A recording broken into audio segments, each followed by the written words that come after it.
հետևում, այո, Արցախի ներկայացուցչությունն է։ Իսկ գիտեք ինչու է այստեղ, որովհետև սա երկու Հայաստանների ցուցիչ է։ Այս շենքի վրա ամբիցիա ունի Բաքվում գործող Արևմտյան Ադրբեջանի թատրոնը։ Բաքվում կա Արևմտյան Ադրբեջանի Երևանի թատրոն, Երևանի ադրբեջանական թատրոն։ Եվ այս շենքի վրա, այս պահին, ամբիցիա ունի այդ թատրոնը, որը վերակառուցվել է Ադրբեջանում, որի մասնաշենքերից մեկը 4 ամիս առաջ էլի բացվել է, 4 ամիս առաջ էլի, մեր աչքի առաջ է։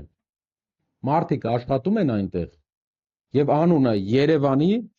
ադրբեջանական թատրոն։ Գործող համացանցը բաց է, բոլորը կարող են մտնել նայել, ֆինանսավորումը կատարվում է պետության մշակույթի նախարարության կողմից։